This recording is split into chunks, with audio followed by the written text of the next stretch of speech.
Imagine, if you will, the year is 1692, Salem, Massachusetts, a town steeped in Puritanism, a society bound by superstition and fear, a place where the spiritual and the supernatural were intertwined, where the devil was as real as the air they breathed. It was a time of religious strictness, a time of suspicion. The fear of the unknown was pervasive, casting long, ominous shadows over the community. In this setting of fear and uncertainty, the stage was set for one of the darkest chapters in American history, the Salem witch trials.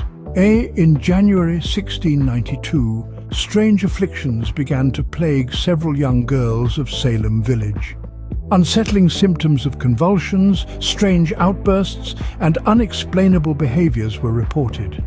The local doctor, bewildered by the girls' conditions, declared them bewitched, setting a chilling precedent for the months to come.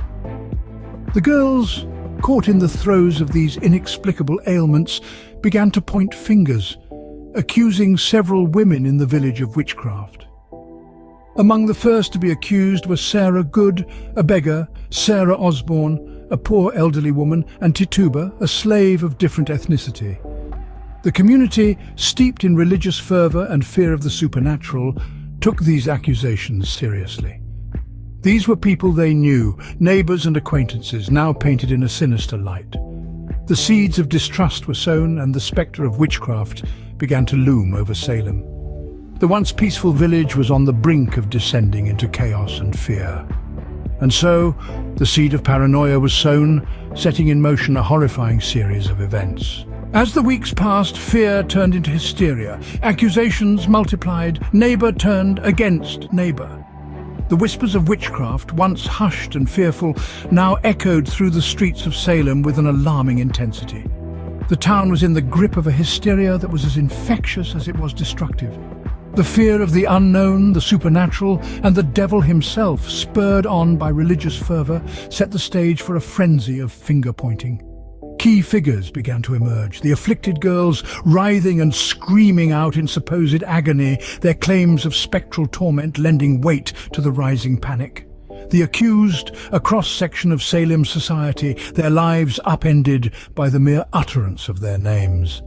This was a time when the line between fact and fiction blurred, when reason gave way to paranoia. The once close-knit community was now a hotbed of suspicion and mistrust. Fear and suspicion ruled Salem, leading to a series of trials that would shock the world. In the heat of fear and superstition, the trials began. Justice was put to the test, and it failed.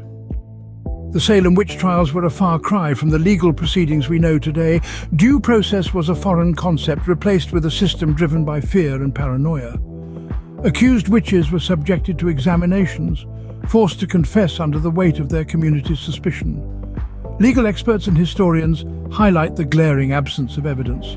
The trials were largely based on spectral evidence, testimonies of the afflicted who claimed to see spirits or apparitions of the accused harming them. This was taken as solid proof, a chilling reminder of how fear can warp our sense of justice. The punishments were as grim as the trials themselves. Convicted witches faced the gallows, their lives ended in a public spectacle of fear and superstition. Even those who maintained their innocence to the end were not spared. Innocent lives were taken, a grim testament to the power of fear and mass hysteria. When the dust had settled, 20 people had been executed, and the town of Salem was left to deal with the aftermath. The immediate repercussion was a town steeped in guilt and remorse. Some of the accusers and judges began to grapple with the weight of their actions, their consciences heavy with the realization of the innocent lives lost to the gallows. Salem, once a close-knit community, was now a town divided by mistrust and fear. The trials had torn apart families and caused deep rifts amongst neighbors. The social fabric of this small Massachusetts town was forever altered, its reputation marred by the stain of the witch trials. But the effects of Salem's witch hunt extended far beyond its borders. The trials sparked a significant shift in the American legal system, highlighting the desperate need for due process and fair trials. The concept of innocent until proven guilty began to take root, a stark contrast to the presumption of guilt that had prevailed in Salem. The trials also served as a cautionary tale, a grim reminder of the dangers of mass hysteria, fear, and superstition. They underscored the potential for fear to be manipulated, for power to be abused, and for justice to be brutally compromised. The Salem witch trials, a dark chapter in history, serve as a stark reminder of the dangers of fear, superstition, and a lack of due process.